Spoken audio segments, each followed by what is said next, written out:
portfolio, Kruger Intergalactic. A humble but determined start. Perfection in every piece. Those words hung on the wall of a makeshift workshop in a rented hangar in Magnus. They would end up being the driving principle of the company that became Kruger Intergalactic.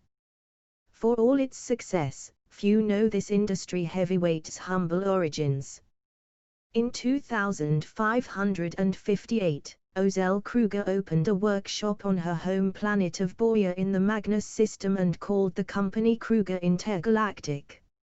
Her company's ability to deliver first-rate products on time and within budget quickly impressed customers. Still, it was Ozell's good fortune to have opened her operation during the Boya boom that really helped her fledgling company thrive. Building on that significant boost up, Kruger Intergalactic has grown from those humble beginnings into a multi-billion credit business. It specializes in expertly crafted, custom-machined parts and, more recently, creating full weapons and ships, including the popular Tiger Strike rotary cannon and the P-52 Merlin snub fighter. Military complex. As the Navy expanded, UPE money flooded the planet, which, for a while, was a major military hub and source of ship construction.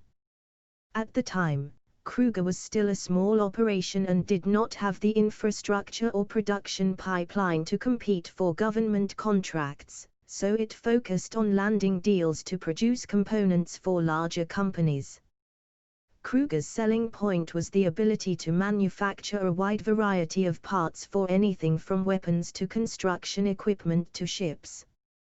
With manufacturers scrambling to fill orders, and Kruger's sterling reputation spreading fast, its services were in high demand. It was during this period that Kruger began its long-standing relationship with Boeing and RSI. From laser-cut firing pins on Boeing's P-8AR to meticulously forged crucial capital ship components, Kruger-designed manufacturing parts quickly became essential for many items. Luckily for Kruger, this confluence of events occurred before Magnus' military-industrial bubble burst. In 2751, the UEE moved their main shipbuilding yard to the Killian system. As numerous companies closed or fled the system, Magnus' economy collapsed. Yet, Kruger did not just survive, it thrived. The company took advantage of the downturn to buy cheap real estate and abandoned equipment to expand its operations. At the time, Kruger's CEO, Artyom Shansiri, claimed that the company would stay loyal to the system and told numerous trade publications that its parts would always be made in Magnus. Unfortunately, Shansiri was not able to keep his word. As legitimate businesses left Magnus, residents were forced into illegal industries to survive.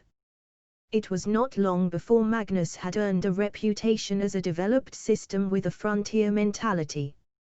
Each year, Kruger executives grew more concerned as additional credits were spent protecting shipments. Finally, in 2785, pirates raided a large convoy of Kruger-made RSI parts leaving the system. The disruption to RSI's supply chain put one of Kruger's key partnerships in jeopardy, so the company scrambled to find a solution. Years later, leaked corporate documents revealed that Shansiri personally guaranteed that Kruger would leave the Magnus system to keep RSI's business.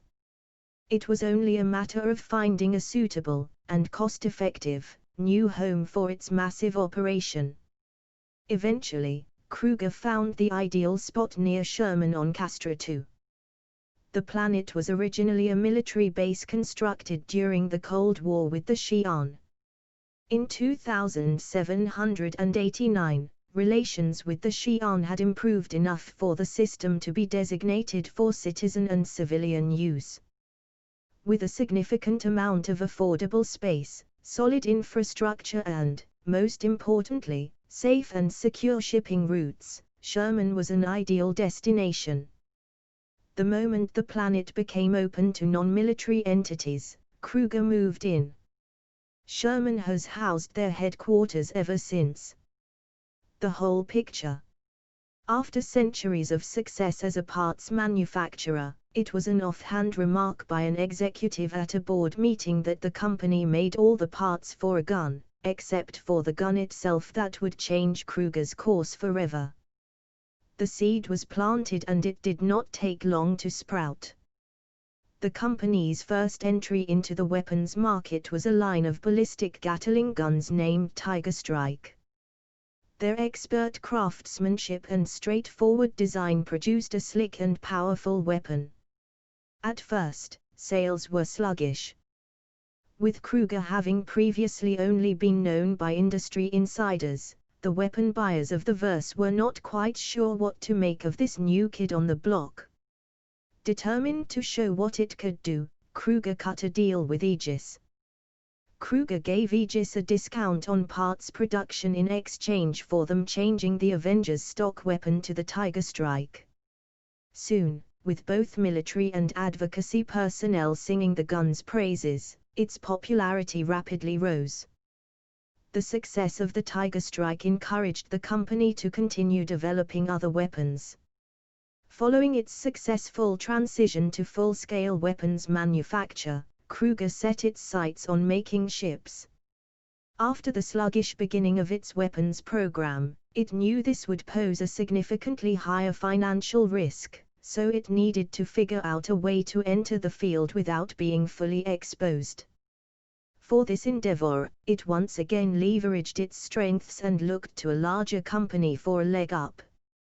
Kruger won a contract to produce 2 short-range ships for RSI to package with their Constellation line.